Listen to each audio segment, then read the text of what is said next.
নমস্কার বন্ধুরা, আজকে আমি দীপাবলি স্পেশাল চাকলির রেসিপি নিয়ে চলে এসেছি। আপনারা দেখতেই পাচ্ছেন আমি চাকলিগুলোতে কোনো মেশিন ব্যবহার করিনি, আমি হাতে এই চাকলিগুলো তৈরি করে নিয়েছি। আপনারাও কোনো রকম মেশিন না ব্যবহার করে কেমন করে হাতে তৈরি করে নিতে পারবেন সেটাই আজকে আমি আপনাদের দেখাবো। চাকলি বানানোর জন্য আমি এখানে 1 কাপ ভাজা ছোলা নিয়েছি, এটা আমি পাউডার করে নেবো। এবার আমি ওই ভাজা ছোলার পাউডারটা দিয়ে দিলাম। আমি এখানে 1 কাপ ভাজা ছোলার পাউডারটা ইউজ করলাম, আর 1.5 কাপ চালের গুঁড়ো। এর ভেতরে আমি ভাজা ধনে আর জিরের গুঁড়ো 1/2 চামচের মতো দিয়ে দিলাম, আর দিয়ে দেবো 1/2 চামচ হলুদ গুঁড়ো, 1 চামচ লঙ্কার গুঁড়ো, 1 চামচের মতো জিরে, 1 চামচ জোয়ানটাকে আমি এভাবে ঘষে নিলাম, আর দিয়ে দেবো 1 চামচের মতো সাদা তিল। সব মিক্স করে নেবো।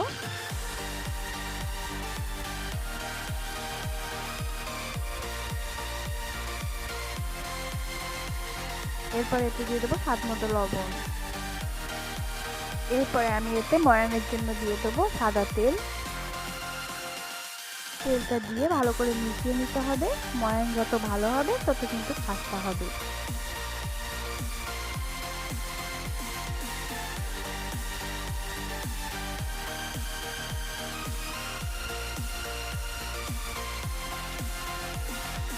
দেখুন তেলটাকে ভালো করে মিশিয়ে নেওয়া হয়ে গেছে। এরপরে আমি এটাকে উষ্ণ গরম জল দিয়ে মাখিয়ে নেব।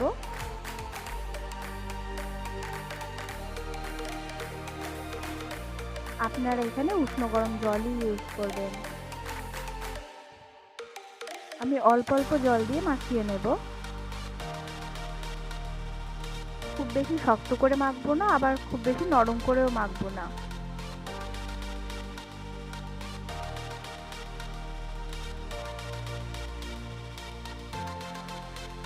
দেখুন মাখানো হয়ে গেছে।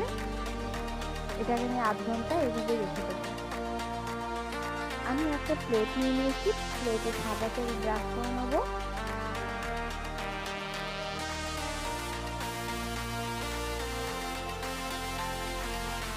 আমি এখানে একটা ডো নিয়ে নিয়েছি, ডোটাকে এভাবে লেচির মতো করে নিচ্ছি।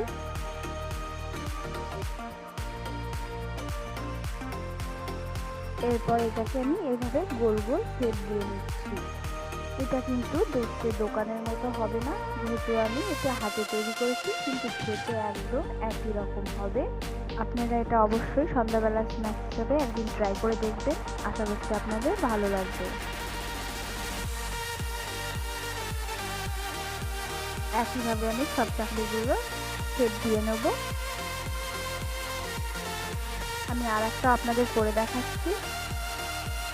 যারা যারা আমার রান্নাগুলি দেখছেন বা দেখছেন তাদের কাছে আমি অনুরোধ করছি আমার চ্যানেলটিকে সাবস্ক্রাইব করে আমার পাশে থাকা। আর প্রত্যেকটা ভিডিওতে আমি কতটা কি ইনগ্রিডিয়েন্টস ব্যবহার করছি সেটা ডেসক্রিপশন বক্সে দিয়ে দিই, আপনারা চাইলে দেখে নিতে পারেন। একইভাবে আমি সব চাকলিগুলো তৈরি করে নেব। এবার আমি চাকলিগুলোকে ভেজে নেব। এখানে কড়াইতে তেল গরম করতে বসিয়ে দিয়েছি, তেল গরম হয়ে গেছে। এবার আমি এক একটা চাকলি তেলের ভেতরে ছেড়ে দেবো।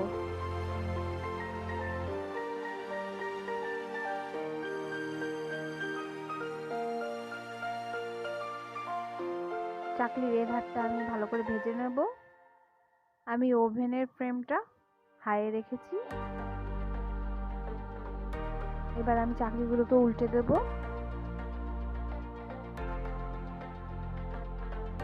একইভাবে এ ধারটাও ভেজে নেব।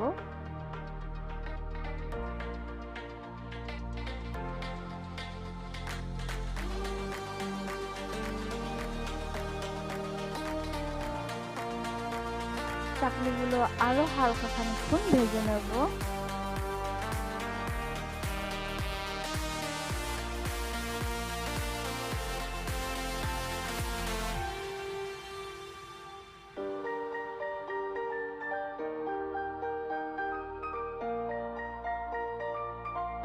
চাকলিগুলো ভাজা হয়ে গেছে, এবার আমি এগুলোকে তেল থেকে তুলে নেব।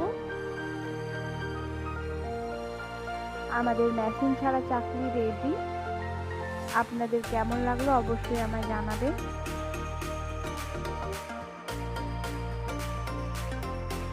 আর আমার রান্নাগুলি আপনাদের কেমন লাগে অবশ্যই কমেন্ট করে জানাবেন। আর সব বন্ধুদের কাছেই আমার চ্যানেলটিকে সাবস্ক্রাইব করে দেওয়ার অনুরোধ রইল। দেখা হবে অন্য ভিডিওতে।